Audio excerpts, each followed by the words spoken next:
Ejercicios de lógica, filosofía en primero de bachillerato.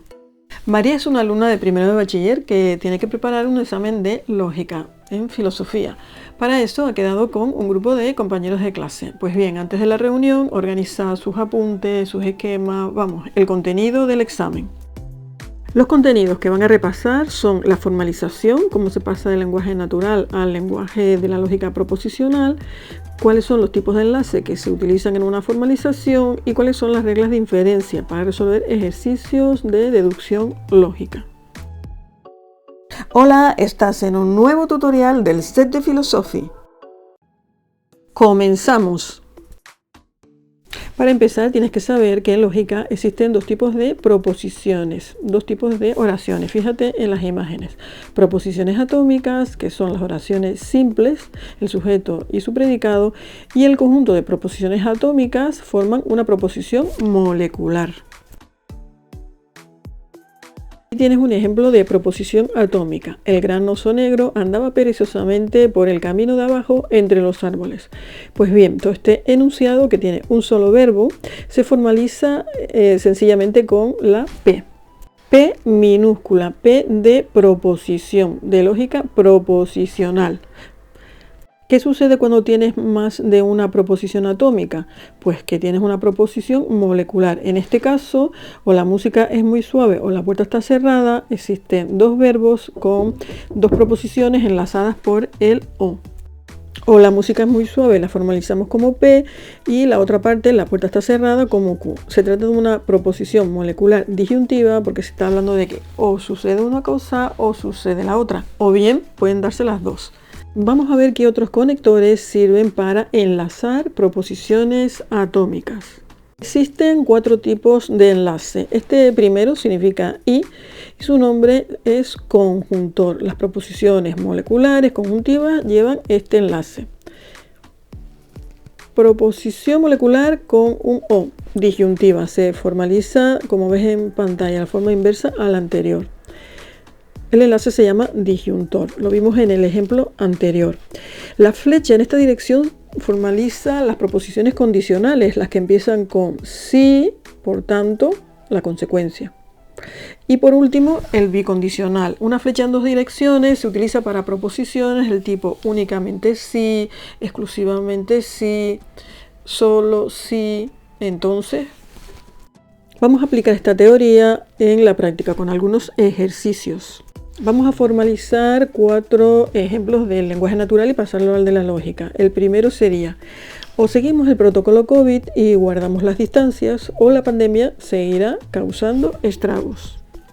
Seguimos el protocolo COVID sería P, el I sería el conjuntor, guardamos las distancias sería Q, y por último, la pandemia seguirá causando estragos sería R. El O, aunque aparezca 2 veces, en lógica simplificamos y solo la ponemos una vez entre las proposiciones. Aquí he utilizado un paréntesis para indicar que en la primera parte de la disyunción hay 2 proposiciones atómicas. De los 2 enlaces, el más fuerte es el que está fuera del paréntesis, por eso es molecular disyuntiva. Segundo ejemplo, no ocurre que los murciélagos sean pájaros o que las focas sean peces. Bueno, este no ocurre que es un negador que se simboliza como ves en rojo y afecta a las 2 proposiciones. Por eso he utilizado aquí también un paréntesis, aunque también se podría utilizar el negador y ponerlo delante de cada proposición, como ves en la imagen. Vamos al tercer ejemplo. Solamente si respetamos el turno de palabra en el debate podremos entendernos y llegar a un acuerdo entre las personas asistentes. Como ves, esta es una proposición también molecular, bicondicional porque empieza por solamente sí. El entonces lo he puesto entre paréntesis porque si no apareciera igualmente se daría por sobreentendido. Y como ves, aparece también otro enlace, el conjuntor, que en este caso sería la segunda parte del bicondicional. Y ahora una cita del filósofo ilustrado francés Montesquieu. Si traicionas a los amigos y no eres leal ni piadoso, conseguirás el imperio y no la gloria. Bueno, esta es una proposición mucho más larga que las anteriores y aquí intervienen varios negadores que te he destacado en rojo. En azul te he puesto los enlaces y como ves he utilizado también el paréntesis para separar el antecedente del consecuente, es decir, lo que está antes del condicional y lo que está después del condicional. Lo que está antes del condicional también se puede llamar causa y lo que viene después consecuente o consecuencia. Fíjate que en el antecedente hay 3 proposiciones diferentes: traicionar a los amigos, ser leal y ser una persona piadosa o compasiva. Bueno, pues vamos a la segunda parte de este tutorial, las reglas de inferencia lógica. Explicaré solo algunas de ellas, las que vamos a utilizar en los ejercicios que vamos a resolver en la parte final de este tutorial. Primera regla, ponendo, ponens, abreviado sería PP. Se aplica cuando tienes una proposición condicional y el antecedente lo tienes en otra línea, lo tienes suelto. Entonces esta regla te permite extraer, deducir el consecuente. El condicional puede ser simplemente P, entonces Q, o puede ser, el condicional puede estar enlazando 2 paréntesis. El esquema es el mismo, siempre que se produzca el antecedente, lo que viene antes del condicional, puedes extraer el consecuente. Por cierto, ponendo, ponen significa afirmando lo afirmado. Vamos a ver ahora otra regla que se aplica también cuando tienes un condicional, la regla del tollendo tollens. Tollendo significa negando, tollendo tollens implica que hay 2 negaciones. Tienes un condicional y en este caso lo que tienes negado es el consecuente. Pues bien, si no ha habido consecuencia es que no se ha producido causa. De la combinación de estas 2 reglas surge una tercera, la regla del tollendo ponens, abreviado TP. Se aplica cuando tienes una proposición disyuntiva y en este caso basta con que esté negado una de las partes de la disyunción. Puede ser lo primero o puede ser lo que viene después del enlace. Si está negada una de las 2 opciones, podemos deducir la otra opción. La deducimos, la despejamos y la copiamos tal cual está. O sea, solamente interviene una negación y lo otro lo sacamos afirmado. Tollendo ponens. Fíjate que nos resulta indiferente lo que haya dentro de un paréntesis. Nos fijamos sencillamente cuáles son las 2 opciones de esa disyunción. Y siempre que una esté negada, podemos deducir la otra copiada igual. Regla de eliminación del conjuntor. Se aplica cuando tienes una proposición conjuntiva y te permite romper el enlace y extraer la parte de esa proposición que te interese. Bien, la primera parte, lo que está antes del conjuntor, o también puedes extraer la segunda parte, lo que esté después del conjuntor. En relación con el conjuntor hay otras leyes muy interesantes, te voy a mostrar 2 más. Lo mismo que puedes eliminar un conjuntor, también lo puedes introducir. Si tienes 2 proposiciones, las puedes enlazar con la regla de introducción del conjuntor. Solo se puede introducir este enlace previamente teniendo las 2 proposiciones. Y luego por último está la regla de Morgan, que consiste en ponerlo todo del revés. Tienes una proposición conjuntiva, das 4 pasos que son los siguientes: negar toda la expresión, negar lo primero antes del enlace y negar lo que viene después del enlace y luego pues eso, negarlo todo. La regla de Morgan también se puede aplicar no solo con las conjunciones, sino con las disyunciones, y también consiste en ponerlo todo del revés. Negar lo primero, negar lo segundo, cambiar el enlace, que antes igual no lo dije, cambiar el enlace de conjuntor a disyuntor o viceversa y negarlo todo. Si lo niegas 2 veces, pues pasaría a estar afirmado. Bueno, pues vamos terminando con las reglas. Regla de introducción del disyuntor. Esta regla es súper sencilla. Basta que tengas una proposición, le puedes introducir el enlace disyuntivo y unirla a otra que no tengas, pero tú la incluyes. Regla de introducción del disyuntor. Bueno, y para el final he dejado una súper difícil, que ya la nombré antes. La regla de la doble negación. 2 negadores hacen que la proposición pase a ser afirmativa. Y viceversa, claro. Una vez explicadas brevemente estas reglas, vamos a aplicarlas con distintos ejercicios de inferencia que consisten en demostrar una conclusión a partir de unas premisas dadas. Ejercicio número 1. Tenemos que demostrar no S a partir de estas 4 premisas.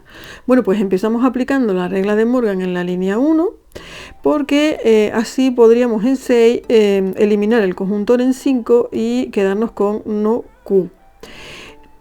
Para luego relacionar la línea 2, ese condicional, donde aparece el no Q, que ya lo tenemos suelto en la línea 6, y nos permite extraer, por lo tanto, el consecuente. el efecto, la T. La regla sería la del ponendo ponens aplicado en 2 y 6. Recuerda que una doble negación es lo mismo que una afirmación, por tanto, si aplicamos la regla del tonendo tollens en el condicional que tenemos en 4 y la línea 7, podemos despejar no ese y con esto habremos demostrado el ejercicio. Segundo ejemplo, parece más sencillo porque se trata de 3 premisas a partir de las cuales tenemos que llegar a R. Pues bien, si aplicamos la regla del tollendo ponens en la línea 1 y 2, vemos que tenemos una disyunción en 1 y la segunda parte de la disyunción está negada, por lo tanto podemos copiar, extraer, deducir la primera parte, no Q. Regla del tollendo ponens aplicado en la línea 1 y 2. Si aplicamos la regla del tollendo tollens en 3 y 4, podríamos extraer el antecedente, o sea el paréntesis con el negador delante y otro negador más. Esto, si le aplicamos la regla de la doble negación en 5, nos quedaría R y S. ¿Qué harías en el paso número 7? Pues eliminar el conjuntor y con esto ya tendrías la conclusión que se te ha pedido demostrar. Tercer ejercicio, tenemos 3 premisas y nos damos cuenta que hay una súper sencilla, la línea 2, una proposición atómica, que es curiosamente el antecedente del condicional que aparece en la primera línea. Entonces aplicamos el ponendo ponens en 1 y en 2 y podemos deducir el consecuente, K y M, regla del ponendo ponens. ¿Qué hacemos con eso? Pues nos damos cuenta que K y M que tenemos en 4 es el antecedente de la línea 3, por lo tanto podemos volver a aplicar el ponendo ponens y extraer el consecuente. Una doble negación es lo mismo que una afirmación. Eso es lo que hacemos en el paso 6. Y por último aplicamos la regla de introducción del disyuntor en 6 y ya con esto tenemos Q o P y hemos llegado al final del ejercicio. Y llegamos al último ejercicio de este tutorial. Vamos a demostrar la conclusión de no R o T a partir de estas 3 premisas. Pues empezamos por la línea más sencilla, que sería la 3, eliminamos el conjuntor y sacamos la P. ¿Por qué lo hacemos así? Porque nos interesa relacionarlo luego con la línea número 2, donde tenemos ese condicional, el antecedente lo tenemos suelto en 4, por tanto deducimos el consecuente. Regla del ponendo ponens aplicado en 2 y 4. Si aplicamos el tollendo tollens en la línea 1 y en la línea 5, nos saldría negado el antecedente. ¿Por qué? Porque en la línea 5 tenemos justo lo contrario del consecuente de 1, de la línea 1. Aplicamos la regla de Morgan en 6 y ya habríamos concluido que efectivamente se puede demostrar no R o T de las premisas. Y así hemos llegado a este final de este vídeo, pero te haré un breve resumen de esta presentación. Recuerda que hemos formalizado proposiciones, que es pasarlas del lenguaje natural al lenguaje de la lógica. Hemos clasificado las proposiciones según tuvieran enlace o no, y hemos visto los 4 tipos de enlaces que existen. Y hemos repasado algunas reglas de inferencia, como son las que afectan al condicional, reglas que se aplican cuando tienes un conjuntor, un disyuntor, regla de Morgan, doble negación.